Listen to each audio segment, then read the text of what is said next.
The Assembly will now hear an address by His Excellency Amadou Oury, Prime Minister, Head of Government of the Republic of Guinea. I request protocol to escort His Excellency and invite him to address the Assembly.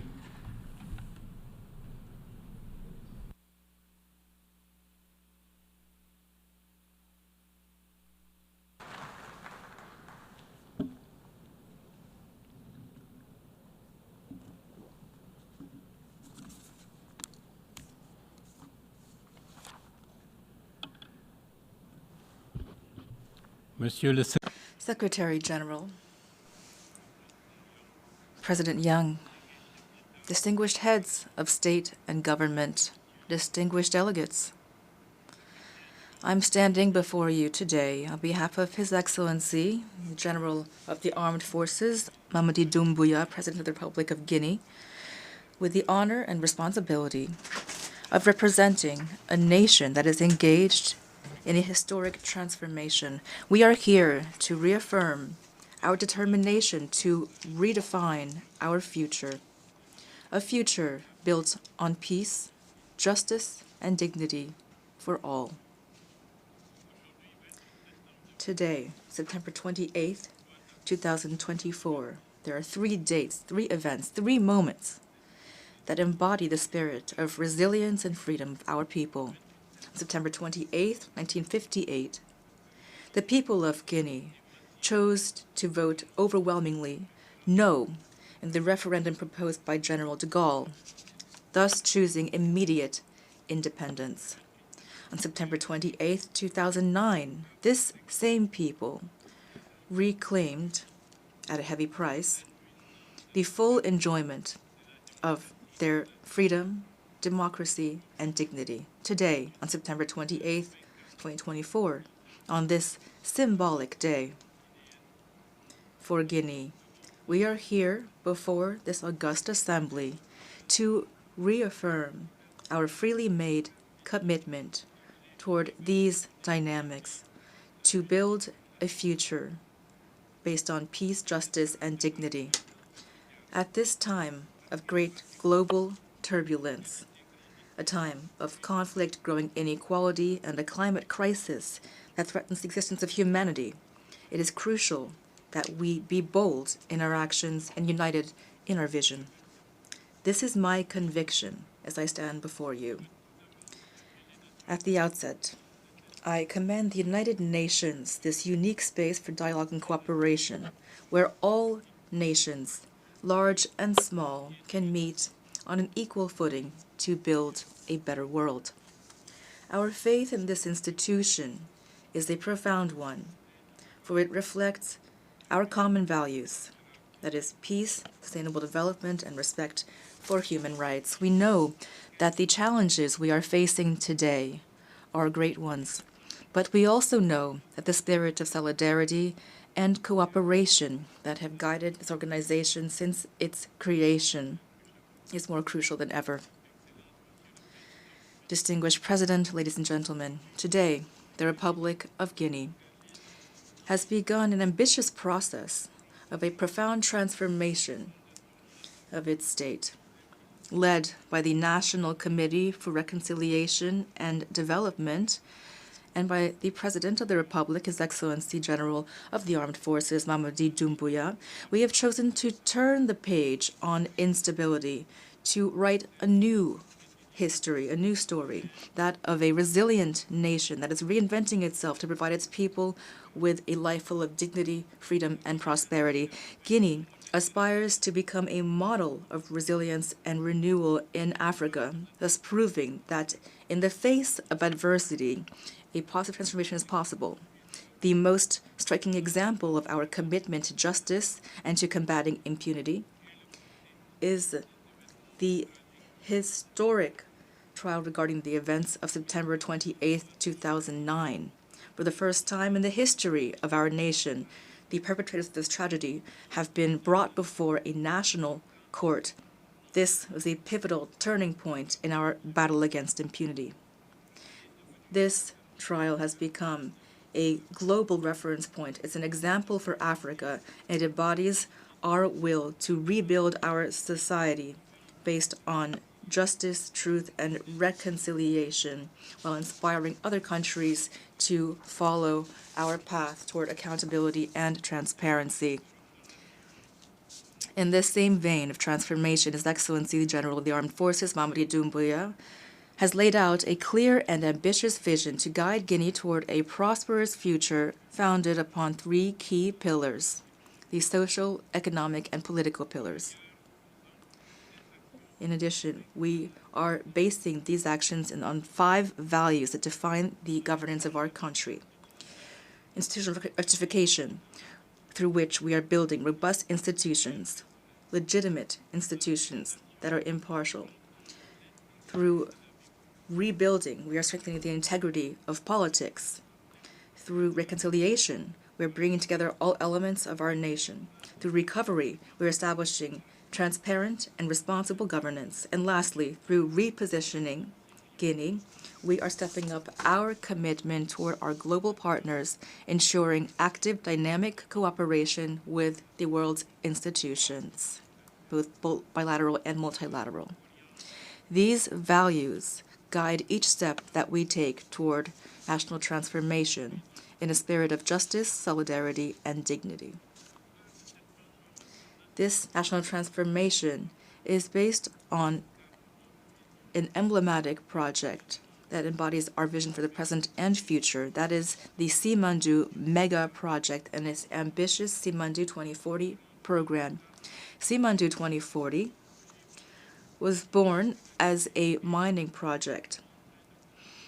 Guinea now is building 670 kilometers of multi-use railways for mineral ore exploitation of the iron mines of Candou. This project for 2040 is now much more than just a mining project. It's a model for comprehensive transformation for Guinea, which aims to build around this project a real social and environmental program in which humans and their environment can coexist in harmony. Unlike other countries that fell prey to the natural resource curse, we are trying to avoid that path.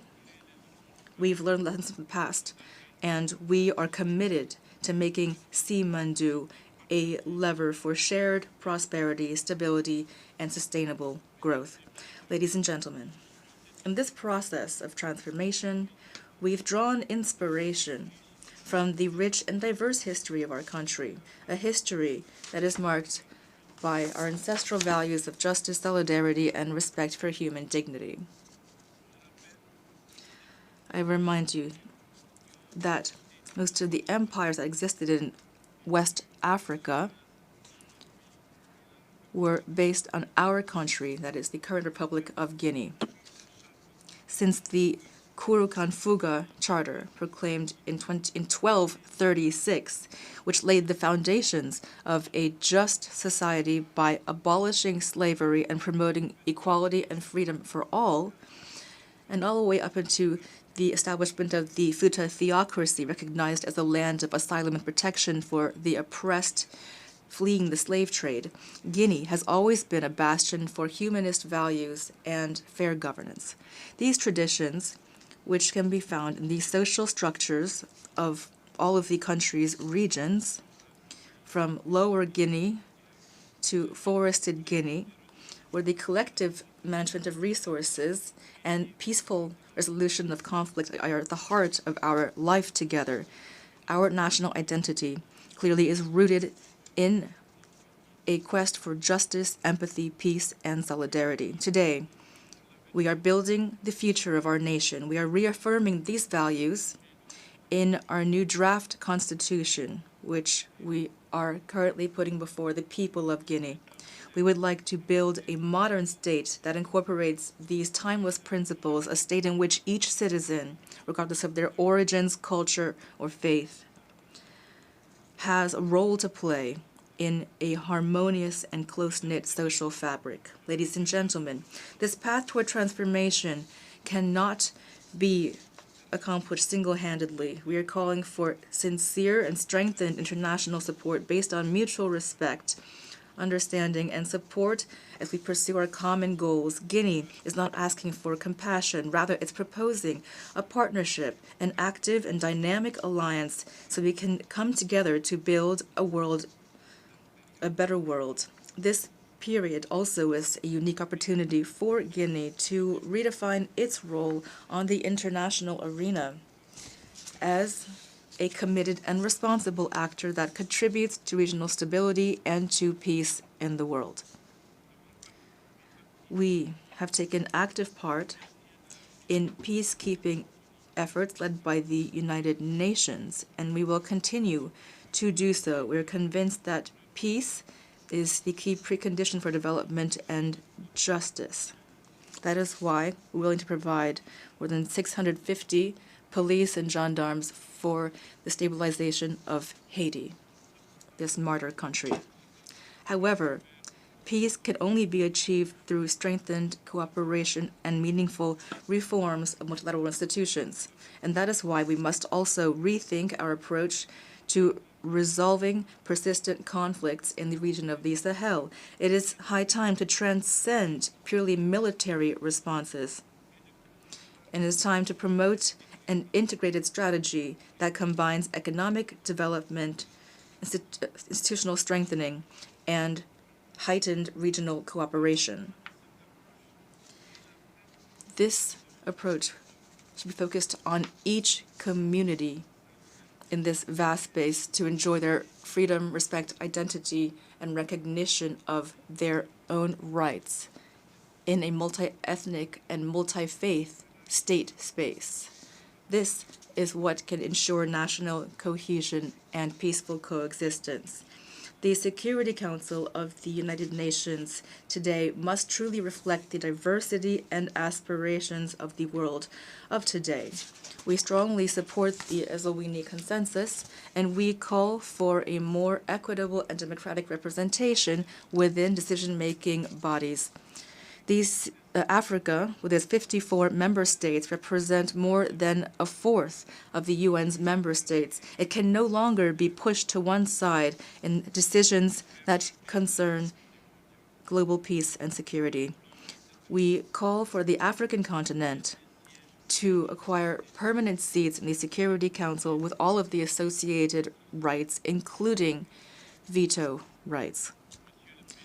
Mr. President, ladies and gentlemen, in light of the many crises that are threatening our world, it is clear that our responses must be collective, humanitarian, and based on empathy with people suffering in conflict zones. Everywhere, people are suffering from the ravages of war. Families are separated, communities displaced, lives lost, essential infrastructure destroyed. Whether in the Russian-Ukrainian conflict, in Europe, or in the Middle East with the Israeli-Palestinian conflict, or in Africa, especially in Sudan, or in other regions of the world, the suffering of the people is immense and transcends borders and nationalities. In addition to these human tragedies, there also are the devastating effects of climate change, which are exacerbating conflicts and increasing the vulnerability of those who have the least. We reaffirm our commitment to including the Fouta-Djallon Highlands on the UNESCO World Heritage List. This would send a strong message in favor of environmental protection. And in doing so, we are striving for a paradigm change in regional governance in West Africa. The future of our nation will be based on our ability to invest in our young people as well, because youth are the greatest asset of our country. By providing young people with opportunities and the means to achieve their full potential, we can effectively combat the evils that drive them toward clandestine immigration. Immigration is in no way a solution. Rather, it is draining our country of its human resources, which are so precious. In addition, technological and digital advances must serve the interests of all. Therefore, we are advocating universal access to technological innovations while ensuring that ethics remain at the heart of their use, as said by François Rabelais. Science without conscience is the ruin of the soul. Ladies and gentlemen, today we are calling for the nations to come together around a common vision, that of a world that places humans at the heart of every thought and action. Together, we can overcome the most difficult challenges. We can quell tensions and embrace a lasting peace. The world is waiting for us to do this. The United Nations was born to promote international peace and security, and it must act while there is still time to silence weapons and bombing. As for Guinea, as a sovereign and determined nation, will forge its own destiny, and it stands firmly on the international scene with a clear and independent vision. 1 year ago, at this very podium, our head of state, General Amadou Doumbouya, declared clearly our commitment to the interests of Africa with entire sovereignty, without being influenced by contradictory interests coming from outside the continent. Today, this principle continues to guide our actions. We favor, above all else, the development and prosperity of our continent. Such is the will of His Excellency General of the Armed Forces, Amadou Doumbouya, and the people of Guinea, that our actions today forge a future of peace and light for all. Long live peace, together for a better world. Thank you.